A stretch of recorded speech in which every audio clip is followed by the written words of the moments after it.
Hello and welcome back to DriveDriverDriven. I'm Humble and we're back again on the Blunicorn rebuild project. And a lot has happened since that last video. Let me show you. Alright, so everything's pretty much exploded again. Body's off the car since we're done with the pre-fit. Kind of reorganized things a little bit. Yeah, this is organized. A lot of prep work for what's about to happen. I've pulled the lights out of the clamshells, both the front and rears. There's some work that needs to be done there, but most importantly for all of the body, it's going to need to be painted underneath and touched up and then prepared for sound insulation or heat insulation. This kind of pile in the corner over here are things that I'm going to need to get to sooner than later. So back in the corner over there is the engine, which we're going to need to build soon. Stuff in these boxes here are going to be for drivetrain and interior. Here on the chassis, my lovely tool tray is already set up here. But really, what I've done on the car, I've pretty much already started work. So the first step was redoing our condenser mount, which is down here now. And I sort of had to slide the whole condenser over to the side to make room for its connectors down here, which are going to try and sneak out the side underneath the radiator.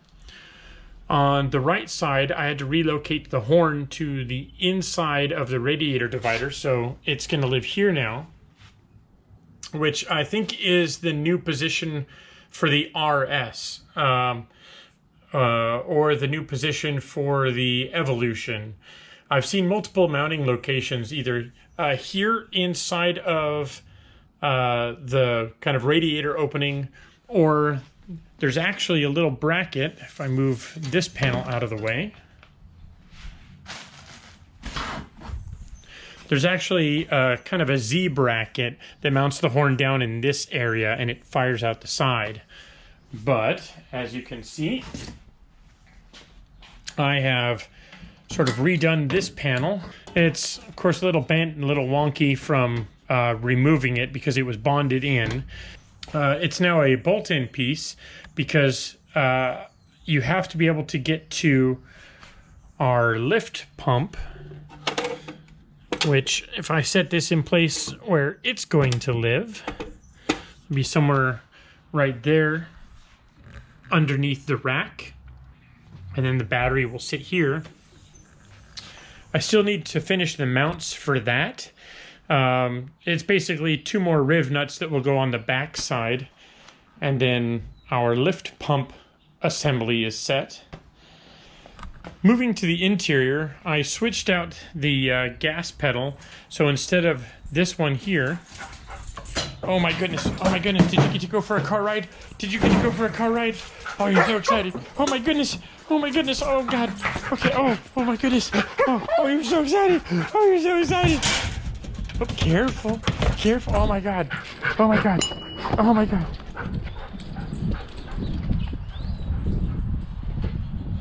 And he's gone. So on the interior, I've swapped out the throttle pedal. I chose to put the Wilwood pedal in instead of the Ultima pedal, which is this guy here. And the reason is because with the Ultima pedal, you have basically the straight shaft. It's a very simple, easy design, but down here you can see that the control cable for our brake bias would interfere, but with the Wilwood pedal, it's actually got a cutout so that that cable passes through. The only issue is there's no connection for the rod back here for the throttle sender. So what I'm going to need to do is just fab up a little piece and weld it on just to grab a hold of this rod and pull it down. But otherwise, basically the swap to the Willwood pedals is complete. The only thing you have to do is basically rob the Ultima pedals of their brass bushing for the pivot, and then swap out the ones in the Willwood pedals. They basically just press right in, and then the pedals themselves will bolt in. And then the only thing I had to do to make sure that these brake pivots lined up was to shim the lower bolt of the master cylinders with 2 washers to tilt the master cylinder just ever so slightly, which kept these push rods within the acceptable angle. And that's it. Also in the interior is our power steering mounts. So this is for the EPAS unit. We got the tubes welded in. I still have to knock these down and clean it up and then paint, which is what I'm going to try and knock out today. And this little kind of stubby shaft, right now this is just pressed in, but it needs to be welded. And this is our basically output side of the EPAS. And then I still need to do the input side, which is where the wheel and everything connects. But I need to get this part sorted before I can manage the rest. So for now, let's get started on our lift pump, and then we'll move to cleaning up our power steering mounts. All right, fast forward a bit, and what had happened was this bolt down here, which you can see, got cross-threaded, and I was unable to either put it in or pull it out. So I had to drill it out, pull out the other side, go in, clean up the threads, put everything back together again. And yeah, as they say, every project is one broken bolt away from a 2-hour ordeal.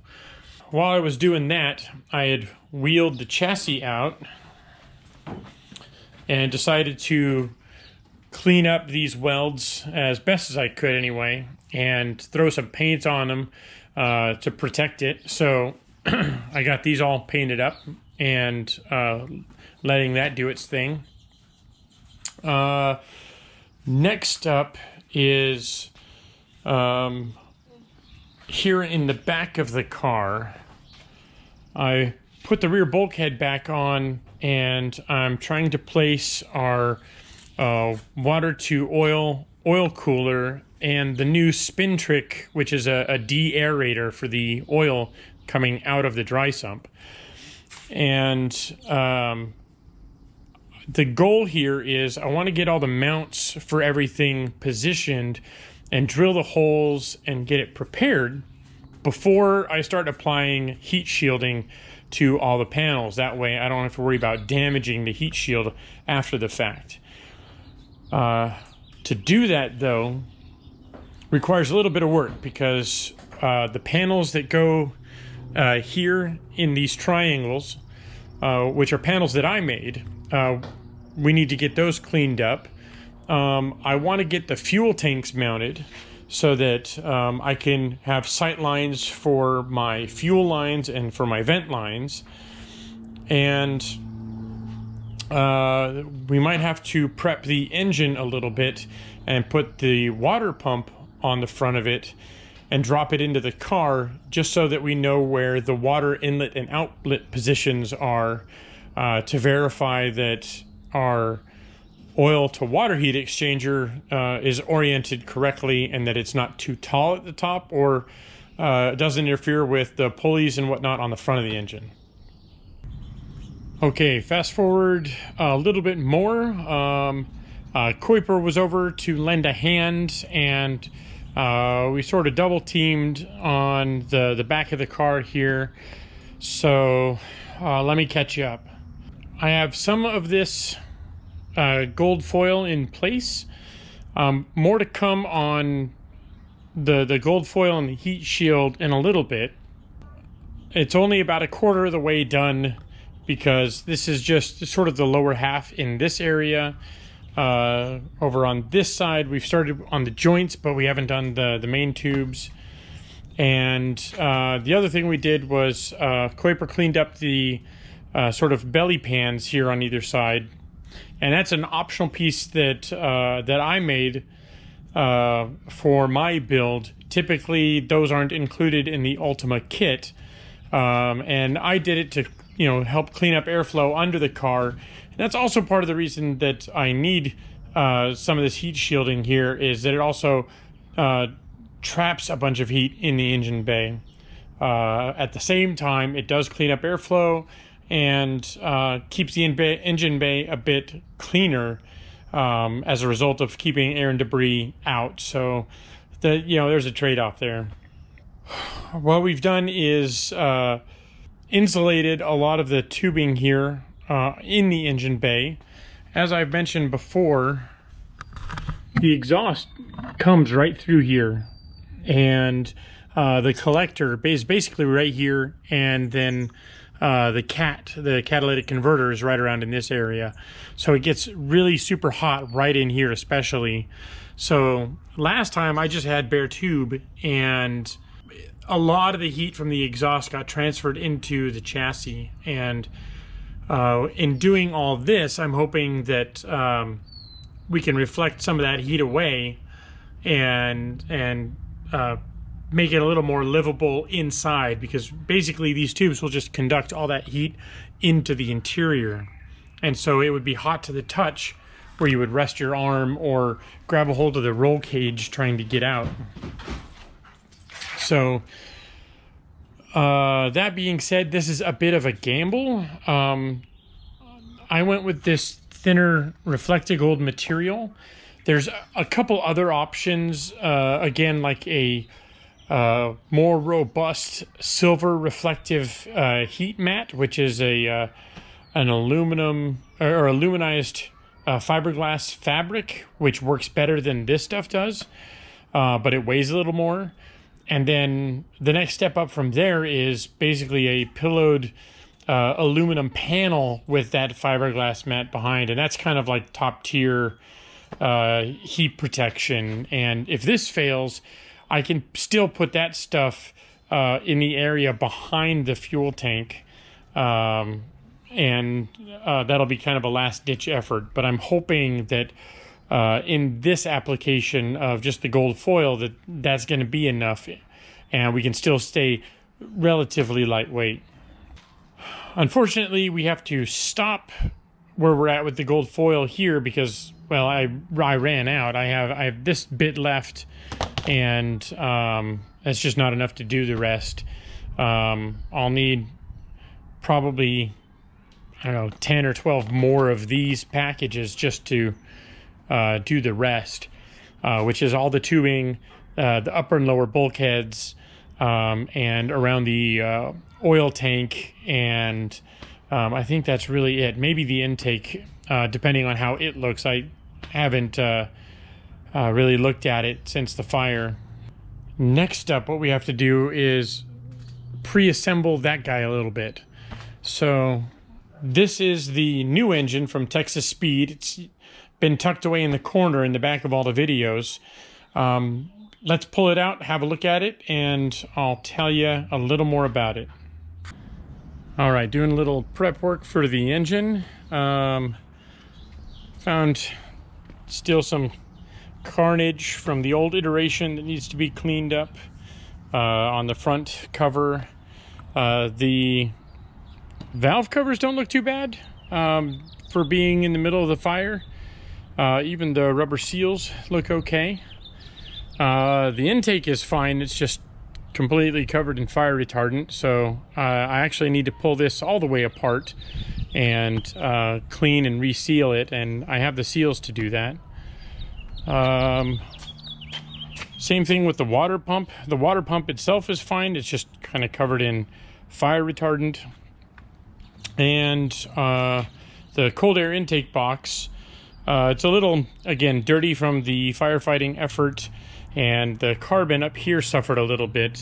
You can see it started to break down, and the gel, or the clear over it and is all kind of clouded and turned to brown. So not quite sure what I'm going to do about this, if I'm going to try and just sand it and re-clear it, or sticker bomb it, or just more of the same, kind of cover all the scars up with the gold foil. I don't know, remains to be seen. I'm kind of a fan of the sticker bomb look, because I don't know, I just don't like the ugly burned carbon look. Filter inside is okay though, so that's good. Moving on to some of the new goodies. This time around, going with the ARE dry sump pan instead of the LS7 pan. A couple reasons for this. Mostly the pickup in this pan is better than the factory pan. The only downside is that it's quite a bit heavier. This is just a massive cast piece, but this should do better for oil pickup on long, I think it's left-hand corners, which would starve the engine out. To go with it is the ARE dry sump tank. And the reason I went with this tank is because on the top here, we have some more inlets and outlets. Basically, that's so that I can feed the spin trick into it, an additional vent. It kind of helps de-aerate the oil quite a bit better than the previous setup. The other thing with this tank versus the Ultima tank is it's a little more narrow, but quite a bit taller. And then where this seam is higher up on the tank versus a little bit farther down for the Ultima. What that means is the operating level of the oil in the tank is quite a bit deeper. So you'll have, again, more time for the oil to settle and for the air bubbles to get out of the oil before it's cycled through again. What people don't realize is that you'll cycle the volume of oil in this tank every few seconds or something like that. It's quite a bit. Like, that's just how much oil is pumping in and out of the engine at any given time. You'll pull all of the oil and refill this tank several times every minute, like dozens of times every minute. So having a little bit more depth in this is a good thing. And here's the new hotness. So this is the new engine for the Blunicorn. So previously I started with a crate LS7, and then I ordered a bunch of parts from Texas Speed and then built the engine myself, just replacing all the parts. And it had, a fair amount of bolt-ons, cam, valve springs, rocker, trunnion upgrade, etc., etc. And it made very good power for the mods that it got. This time around, since I could do it over, I wanted to do it right. And so I started with, this is basically a 5.3 block, if you see here, that's a fresh casting, and at Texas Speed, they just hog out the cylinders and then they drop in dart and sleeves, which are a little bit thicker and quite a bit more robust than what these come with from the factory. Mostly that's good if you're running a boosted application, but it's also good if you're going to run a higher RPM application. Speaking of, the cam this time is, I hate to say milder, but it's only a little bit milder than the stage 3 cam that I was running previously. And that is to bring the torque band down a little bit and the power band down a little bit, to make it a little bit more user friendly on the track, a little bit more usable on the track. It's kind of hard to say this given the performance envelope of the car, but it was a little sluggish coming out of the corners, and this should just give it a little more pickup. The heads this time around are PRC 285cc heads that have been, fully CNC'd, like tons and tons of room, big valves, intake and exhaust, titanium intake, and then I think they're hollow sodium filled on the exhaust side. These are TSP steel rockers that have had the trunnion upgrades to them.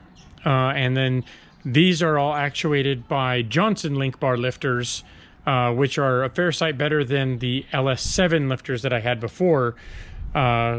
Mainly that they can't rotate inside the bores, which can lead to a failure later on down the road. The springs are the same as I was running before. These are 660 dual springs with titanium retainers on them. So I don't know if this will wind out to 8K like the previous motor did. It should certainly have a little more breathability on the top end. So we'll see where it's happy on the dyno. Another change this time around is I went for the full upgrade K-Tech high capacity scavenge and high volume pump. That should help out with some of the pressure loss from the big lift cam. And another change this time around is the alternator. So previously I was running a, this is like an LS2 style truck alternator, and I was running, I think it was like 150 amp or something like that. And it did okay for race duty, but I was worried about overspinning it at higher RPM, since the motor does live above 7,000 RPM quite a bit more often than your usual engine. Also, for this time around, I'm taking the AC off the engine and going with an electric unit, and I'm also adding electric power steering. Both of those are high amperage draw applications. So I decided to upgrade to a Mechman alternator. This is a 370 amp alternator, and it'll survive the higher RPM of racing, but more importantly, even down at idle, it will be able to produce the amperage to drive all of those electric accessories, whereas the previous alternator would be at a deficit, and you would slowly drain the battery over time while you're at idle. So this is things like going around in parking lots, if you have the AC going and you're using the power steering to navigate, etc. Like, you would just burn through your battery because the alternator wouldn't be able to keep up. Other little odds and ends, race timing set from Cloy's, racing bearings. It's got a Cali's forged crank, forged rods. It's got Wiseco pistons. I want to say I went somewhat conservative for compression ratio. It's I want to say 10.85 to 1, something like that, where it'll live happily on pump gas, even terrible pump gas that we have in California. So I shouldn't have to worry too much about fuel quality versus, going crazy at like 11.5 to 1 or 12 to 1, something like that. And it also means that I can get a little more aggressive with the timing as well. Here on the back on the cam, you can see sort of the new application. So it's a 234, 246 duration, 635 lift cam. It's a 114 plus 5 LSA. This is just a hair smaller than the stage 3 that I was running before. It's a little less duration, a little less lift, but some of that's going to be made up by the much better heads this time around, and a little bit more out of the rockers versus the LS7 rockers that I was running previously. To go on the front of the motor is another ATI damper, since the other one got toasted. I picked up a new one of those. And I think that's about it. This build's going to be quite a bit simpler than the previous one, since, again, we're stripping yet another accessory off of it. So it's basically just going to be a belt-driven alternator and water pump on the front, and that's it. So it's going to be a rather small belt with a tensioner. Now, the goal was to sort of assemble the engine and do a test fit in the car, but one of the biggest things that I needed was a rear a rear cover on the engine, which I thought I had, but I think that got sacrificed to the speed gods when the engine exploded.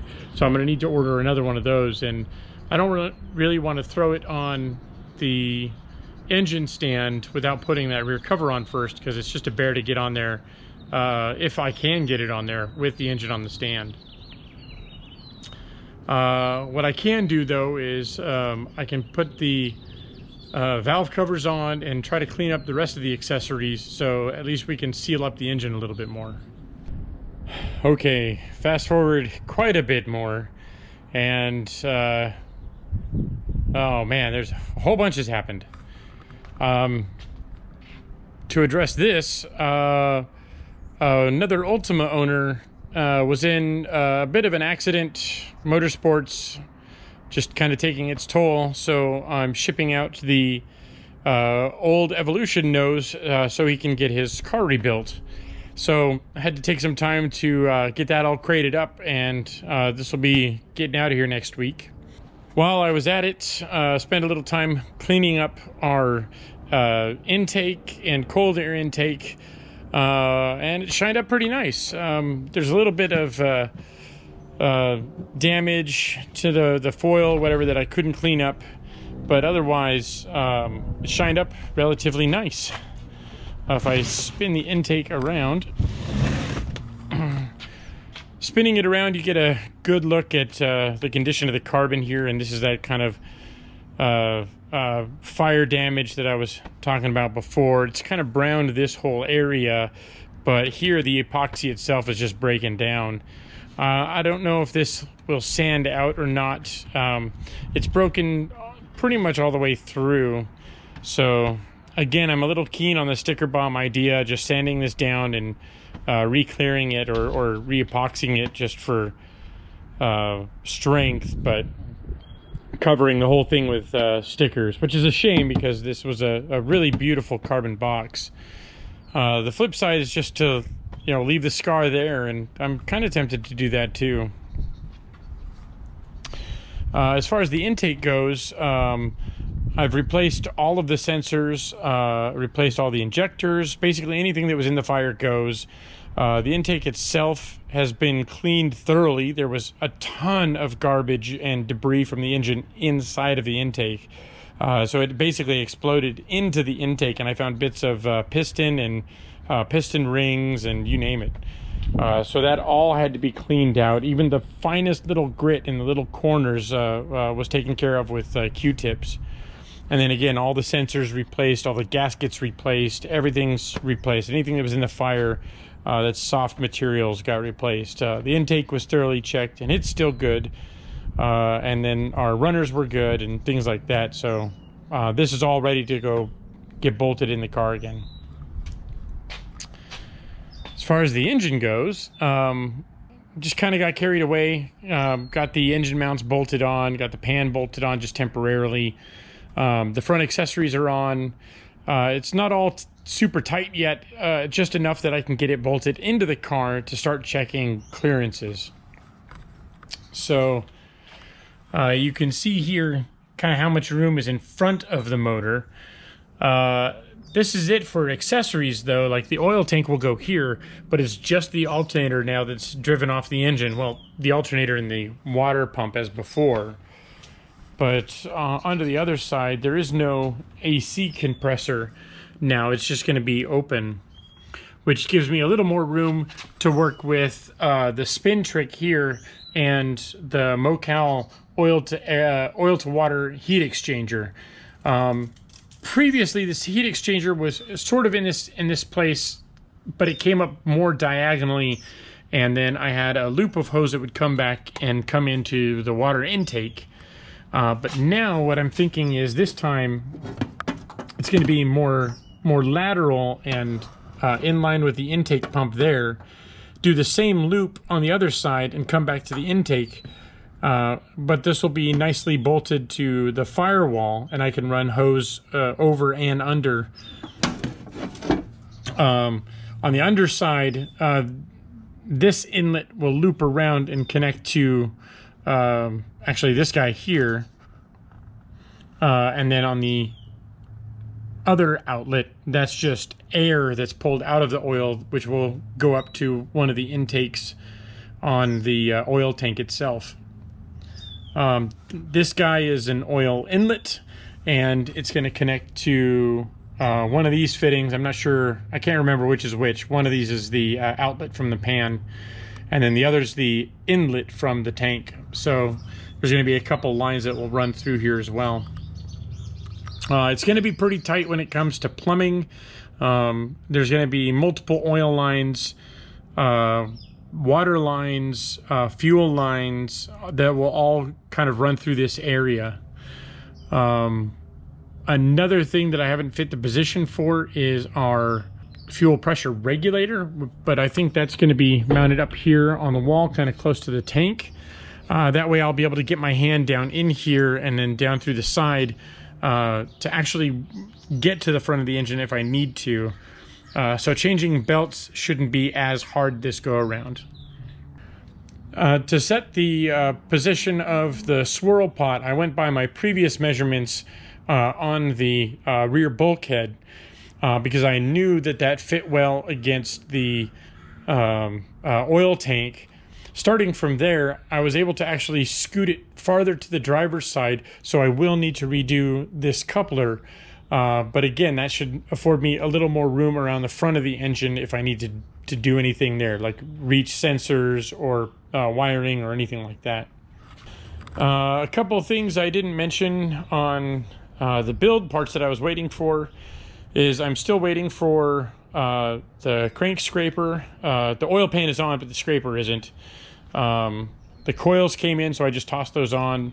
I still need to replace the gaskets on the valve covers, but otherwise the engine's pretty much ready to get freshened up. I've already got our adapter plate on, engine mounts as I mentioned before. All the sensors on the engine are new. For AC, since we're not running the AC pump off the engine, this is an electric AC pump, which is going to fit down in this area, kind of in front of the luggage bin. And I'm going to have to create a mount for that. But that will significantly shorten all the AC lines because the pump, condenser, the evaporator, all that stuff is all going to be here in the front of the car. So it shouldn't need as much refrigerant as it did before. And the other nice new addition is I'm replacing our clutch, flywheel, and pressure plate combo with this unit from RPS. This is a triple disc carbon-carbon clutch. The same unit that you might have seen on other Ultima RS build videos. Basically, we all went in for a group buy and everyone just, picked up a bunch of these. So there's a few of these units running around on the street now, and the results and impressions out of the gate are really, really good as far as clutch feel, drivability, all that stuff. So I'm really looking forward to getting this into the car, and I'll go through a bit more on the setup when it's time to get this bolted onto the engine. So sorry if this episode seems a little bit jumbled up and jumping around, because I'm a little bit jumbled up and jumping around. I'm just bouncing from project to project, kind of as parts come in and as one thing gets held up by another. That's just kind of how these builds go, I guess. Next up, I'm actually got to pull the motor and start fitting things onto the bulkhead and start getting more of that gold foil down and getting the car insulated. So that everything can go back in again for the final time. I think that'll do it for today, and I'll save the engine pull for the next go around. So thank you for watching, and I'll see you guys next time.